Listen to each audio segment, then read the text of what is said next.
Salut les copains, les copines, comment allez-vous? Moi ça va, j'espère que vous aussi.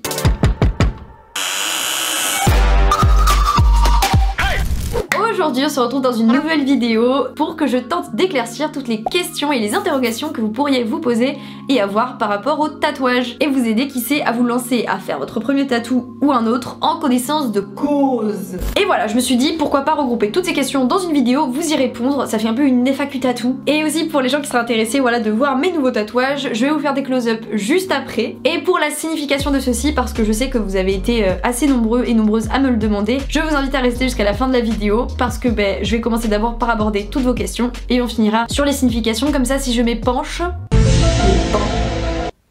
ce sera qu'à la fin et toutes les personnes qui ont voulu les questions les auront eues avant.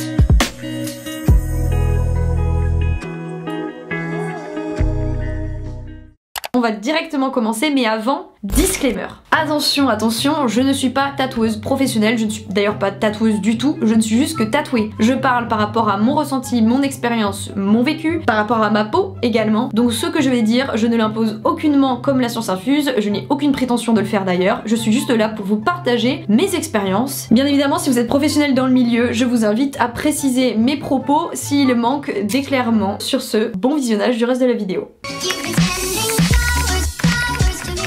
La première question concerne le fait de choisir son tatou. Comment choisir son tatouage et comment se lancer sans avoir peur? Et à cette question, j'apporterai une réponse très simple. C'est que moi, et cette réponse ne vous satisfera peut-être pas, surtout les personnes qui réfléchissent énormément, je fais vraiment mes tatouages au feeling. Un feeling qui est quand même réfléchi. J'ai jamais fait un tatouage du jour au lendemain en me disant pouf, c'est bon, on y va.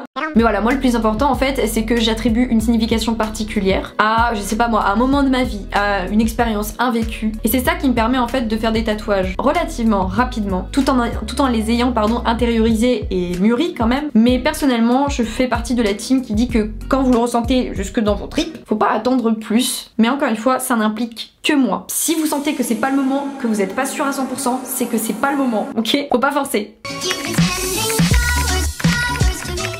Mais est-ce que tu n'as pas peur de regretter tes tatouages dans 20 ans, dans 30 ans? Donc ça c'est aussi une question qui je pense est très récurrente pour les personnes tatouées. Non, je ne les regretterai pas. Et là il y a des personnes qui vont dire mais t'en sais rien, t'es encore jeune, tu jures quand tu vas trouver un travail, quand tu vas... Alors déjà, bon, ce n'est pas pour faire la personne réac, mais il y a tellement de bazarreries qui se passent dans ce monde que, bah oui, je mets un peu en priorité mon bien-être actuel plutôt que de réfléchir dans 20 ans, puisque ça se trouve dans 20 ans. This is the end. Voilà. Et sans aller jusque là, parce que là ça peut faire très jeune et très immature et on va me taper sur les doigts. Mais au-delà de ça, c'est que comme je vous ai dit, vu que mes tatouages ont une signification propre à moi-même, cela fait que pour moi c'est une empreinte de mon histoire, de mon vécu sur ma peau. Et du coup, d'ici 20 ans, quand bien même je n'écoute plus les chansons que je me suis tatouées, ou que je ne regarde plus ces dessins animés, etc., je me dirais, ah tiens, à ce moment-là de ta vie, tu les as tatoués parce que ça symbolisait quelque chose de fort par rapport à ce que tu vivais à ce moment-là. Et pour moi, du coup, ça restera une très belle histoire que j'aurai sur la peau, quoi qu'il arrive. Je n'ai jamais regretté aucun de mes tatouages que j'ai fait pour le moment, quand bien même il y a certaines musiques ou des films que je regarde moins souvent qu'avant. Pour moi, voilà, le symbole est plus fort que le temps qui passe.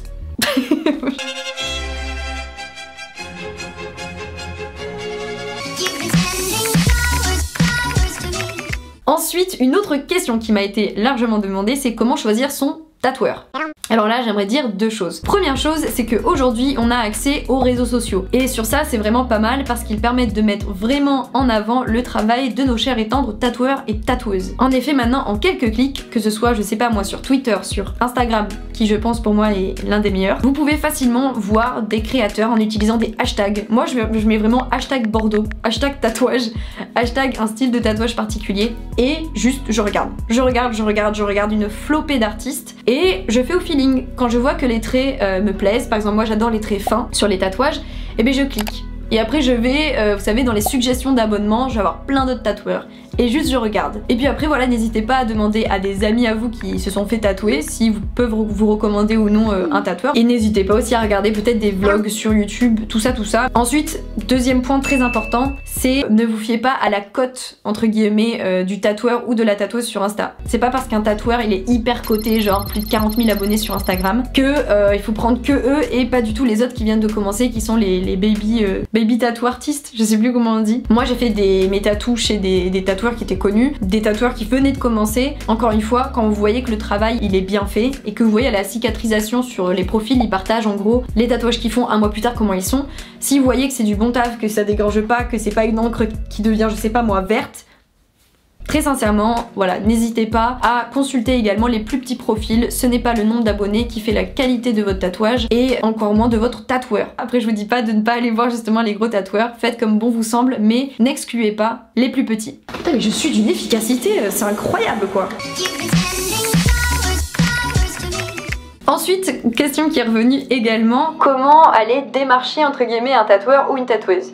Comment aller voir donc le tatoueur et lui dire écoute, est-ce que t'aimerais bien faire ci, ça et tout machin, et discuter du projet de tatouage que vous avez. Très souvent, les tatoueurs dans leur biographie, là je vais parler pour Insta notamment, vous avez toutes les informations en fait pour prendre contact avec eux. Ils vont mettre si l'agenda il est ouvert ou fermé, donc s'ils ont de la place ou pas, s'il faut envoyer un DM sur Instagram ou un mail. Très souvent à partir du moment où ils commencent à être un peu cotés, vous allez devoir passer par les mails parce que sinon c'est pas très gérable pour eux. Et là dans les mails en fait vous allez voir que très souvent il y a un message automatique quand vous allez leur envoyer un premier mail qui va vous demander plein de renseignements sur votre tatou. Quelle taille vous voulez, quelle couleur, c'est quoi votre référence. Par exemple là moi j'avais envoyé la photo du film d'Azur et Smart que je voulais. Bref, vous allez avoir plein de renseignements comme ça, quel budget vous êtes prêt à mettre, quel âge vous avez, à quel moment vous allez être disponible. Bref, tout ceci, tout cela, une fois que vous y aurez répondu, vous allez pouvoir débattre, échanger avec le tatoueur ou la tatoueuse sur votre projet. Et ça se fait très simplement, et puis en général ils mettent quelques jours ou maximum une semaine pour vous répondre, à part s'ils sont vraiment très busy. Combien ça coûte un tatouage? Alors ça, je pense que c'est la question épineuse qui fait rire les tatoueurs, parce que très souvent en fait cette question elle s'accompagne de ouais ça a l'air hyper cher en fait. Alors on va déconstruire direct la chose, je pense que je ne vous apprends rien pour la plupart, mais sait-on jamais, le prix d'un tatouage ça dépend de bien plus de choses que le simple tatouage. Déjà le tatouage en soi, le prix en fait ça va différer s'il s'agit d'un tatouage en couleur, s'il s'agit d'un tatouage très grand, une grosse pièce ou une toute petite pièce, si c'est un dessin que le tatoueur va devoir faire lui-même, s'il s'agit par exemple que de lettrage où là l'effort est moindre, si c'est sur une partie de votre corps assez compliqué à tatouer, si le tatoueur utilise une encre hyper quali etc, il y aura l'ouverture donc du petit pot d'encre qui peut coûter très cher, il va y avoir l'ouverture de l'aiguille aussi qui va rentrer en compte, c'est que dans tous les cas, pour des questions d'hygiène, on va ouvrir une aiguille pour un tatouage, donc il y a aussi tous ces critères là qui entrent en compte, il y a le matériel à sa disposition, il y a s'il est dans un studio, il va devoir aussi payer, enfin il y a une commission qui est prise par rapport au logement où il est, ou s'il est en indépendant. Bref, vous voyez, il y a beaucoup d'aléas qui font que vous pouvez pas juste dire à un tatoueur tu me fais à combien mon tatouage environ, comme pour une construction d'habitation. Vous allez juste pas dire à un architecte excuse-moi une maison à peu près combien. Non, il va vous dire ok mais quelle superficie, tu veux de la pierre, tu veux du bois, tu veux du béton. Et c'est à partir de là que vous allez pouvoir établir un prix. Donc ça va dépendre de beaucoup de choses et bien évidemment va entrer en compte la cote du tatoueur ou de la tatoueuse qui peut aussi influer sur le prix. En effet un tatoueur c'est un peu comme un artiste, enfin c'est un artiste, si il est coté et qu'il fait du très bon travail qui est reconnu, il sera donc plus sollicité. La loi de l'offre et de la demande, il y a beaucoup de demandes. L'offre elle, ça reste un humain, il peut pas non plus excéder, donc forcément il y a une adaptation. Après il faut faire très attention, il y a des tatoueurs vous allez payer la notoriété et c'est normal, encore une fois c'est comme un artiste. Il y a des tatoueurs qui vont être très connus et qui vont pour autant pas gonfler nécessairement leur prix, et il y a des tatoueurs qui vont être très connus et qui vont abuser de leur notoriété pour faire énormément gonfler leur prix. Alors je suis personne pour vous dire à partir de combien le tatoueur abuse, mais ça encore une fois vous pouvez le faire au feeling. C'est à dire que moi typiquement j'ai une tatoueuse qui m'a fait mes deux premiers tatouages, donc le Moonchild et le Nevermind là que j'ai sous l'oreille, et c'était des prix très corrects et c'est que du lettrage, donc ça pour vous dire je ne pense pas m'aventurer trop loin, ce sont des tatouages qui ne demandent pas d'effort de la part du tatoueur, à part au moment de tatouer à la rigueur, mais celui-là il a pris 10 minutes, celui dans Manu il avait pris 15, elle avait fait le tatouage 2 secondes quand j'étais là, bref on parle pas d'une pièce qui a été dessinée pendant des heures avec plein de détails etc. Tout cela pour dire, quand j'étais revenue la voir et que je lui ai proposé donc les 3 que j'ai dans la nuque, elle m'avait dit ok je te le fais à 450 €. Là j'ai senti que je me faisais douiller. Et ce que j'ai fait en fait tout simplement, c'est que je suis allée consulter d'autres tatoueurs en leur faisant donc le même projet pour savoir combien était leur devis. Je voulais savoir s'il y avait vraiment une grosse marge, et en effet en fait la plupart des tatoueurs m'ont dit entre 150 et 200 maximum. Donc là je me suis dit en fait, ok la notoriété, ok tout ça, mais voilà 50 € je veux bien d'écart pour du lettrage, par contre 250 €, voire 300, c'est ça dont je vous parle. Après bien évidemment quand il s'agit d'une pièce qui a été dessinée etc, là il y a vraiment la patte du tatou artiste, c'est une autre dimension. Mais n'hésitez pas, pour un même tatouage, à faire plusieurs devis si vous sentez que le prix est trop élevé pour vous. Et ce que je veux vous dire, c'est pas d'être suspicieux au moindre prix qui serait important, mais juste de vous dire, si vous sentez que vous vous faites arnaquer, n'hésitez pas à contrebalancer le prix, n'hésitez pas à remettre en question. Ensuite, concernant la douleur. Est-ce que ça fait mal de se faire tatouer? Petit truc avant, c'est que moi je suis une grosse chochotte sur la douleur. Genre vraiment les oreilles, j'ai jamais autant pleuré de ma vie, vraiment.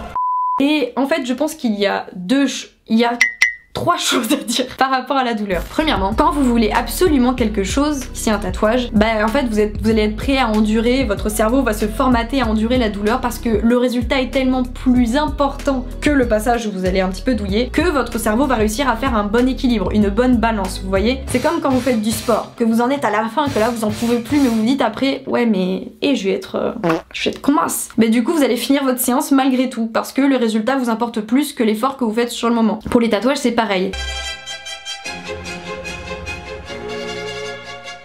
Donc je dirais premièrement, si vous voulez absolument ce tatouage, que vous le rêvez, etc., bah sur le moment vous allez réussir à prendre votre mal en patience parce que le résultat vous importe plus que la douleur. Ensuite, très important, c'est qu'il faut être reposé, avoir bien dormi, avoir bien mangé, être bien hydraté, tout simplement être en forme. C'est très important. J'ai fait l'expérience en fait de faire ce tatouage là. J'avais très mal dormi, j'avais dormi que 2-3 heures, j'avais pas mangé du tout, j'avais mes règles en plus de ça, vraiment combo maximum. Et du coup quand je suis arrivée au tatouage, même si c'était un tatouage dont je me rêvais depuis mais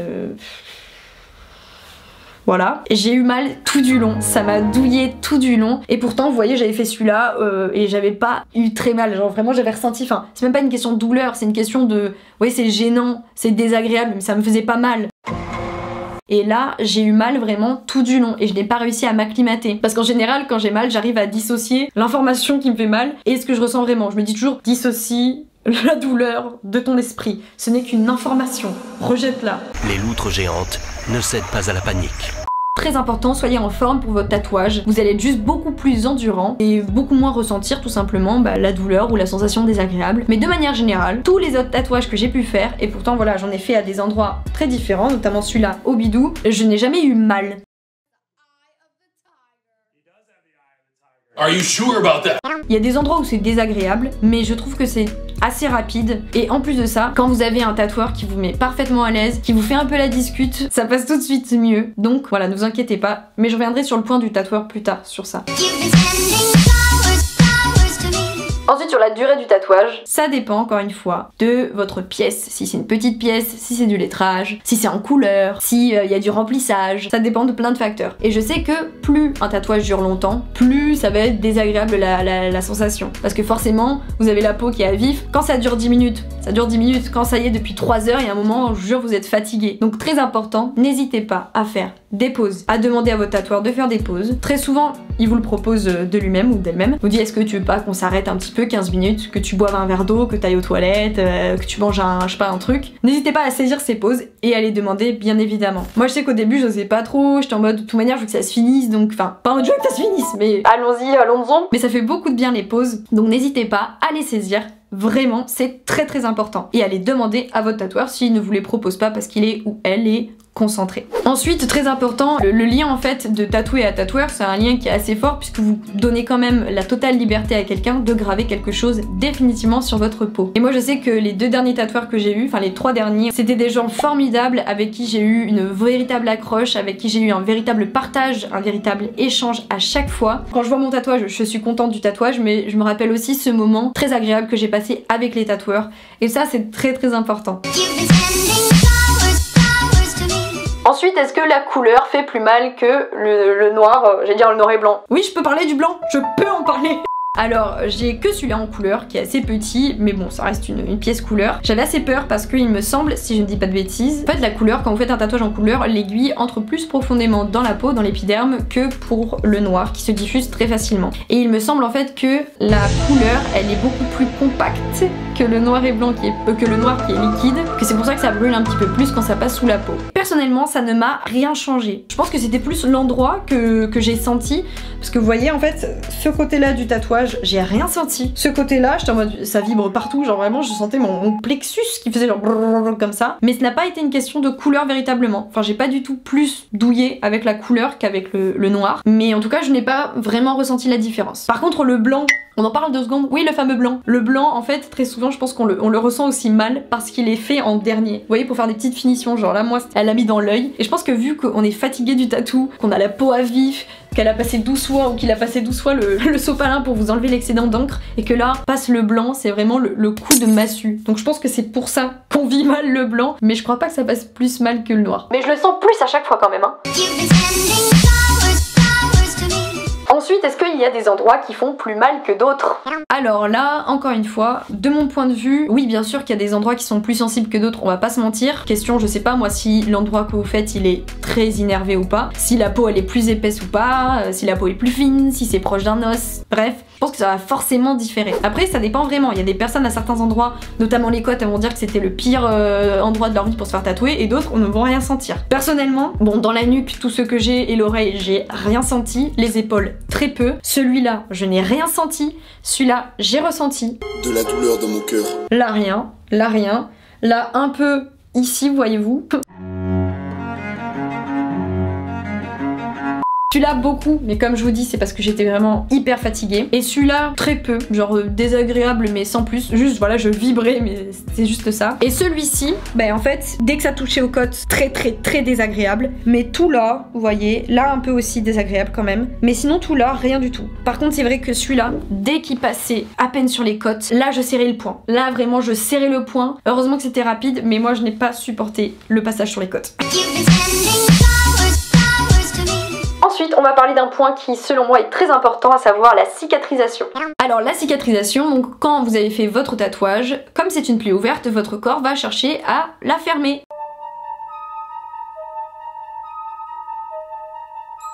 Je sais qu'il y a beaucoup de tatoueurs qui vont conseiller de mettre des crèmes dès le début, matin, midi, soir. Et personnellement, j'ai du coup parlé avec pas mal de tatoueurs différents et avec pas mal de mes copains, copines qui s'étaient fait tatouer. Et j'en reviens à la même technique maintenant de cicatrisation, à savoir une cicatrisation sèche. Ça sert à rien de mettre de la crème le jour même où vous avez fait votre tatouage parce que déjà la plaie elle est safe, elle est saine. Vous faites une énorme dentaille, vous allez pas mettre de la grosse huile de coco. Vous allez un peu attendre que, un peu dégueu mais que ça s'aère, que ça coagule. Et après à la rigueur, quand il y aura la croûte, là vous pouvez mettre un peu, je sais pas, pour hydrater. Mais c'est pareil en fait avec les tatouages. Donc ce que je fais c'est que quand je suis tatouée, les premiers jours je rince juste à l'eau claire sous la douche, et dès que je vois que ça a commencé à cicatriser et que ça me gratte, là je prends de l'huile de coco et j'en mets à fond. Le plus important c'est d'être précautionneux avec votre tatouage, de ne pas mettre de produits chimiques dessus, donc des savons sous la douche, à part si vous avez des savons pH neutre. Et sinon moi tout simplement je rince à l'eau claire, et ça c'est très important.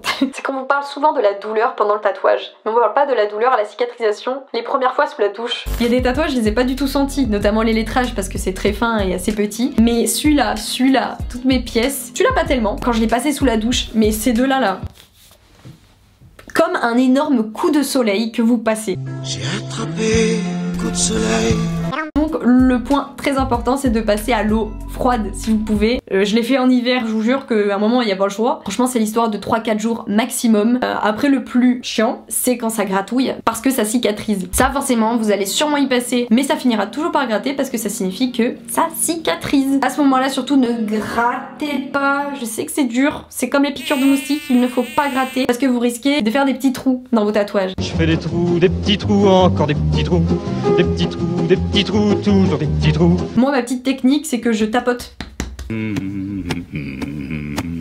Ou je gratte sur les tours comme ça, mais à partir de ce moment là on n'hésite pas, on se met de la crème. Moi je mets de l'huile de coco parce que c'est végétal donc il n'y a vraiment aucun agent chimique et c'est parfait. Tous mes tatouages sont magnifiques, voilà, je ne regrette pas cette technique.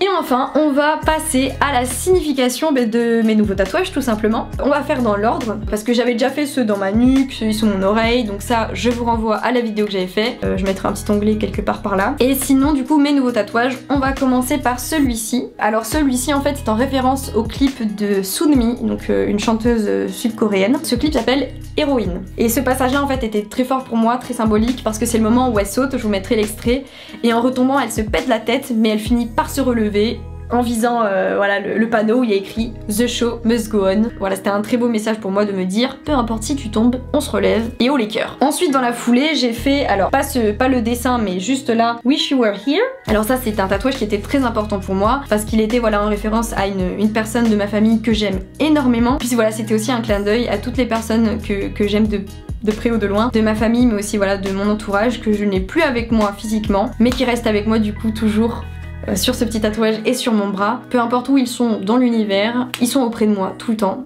Et bien sûr ça faisait référence à la chanson de Pink Floyd, Wish You Were Here, qui est magnifique et j'adore Pink Floyd, donc 2 en 1, incroyable.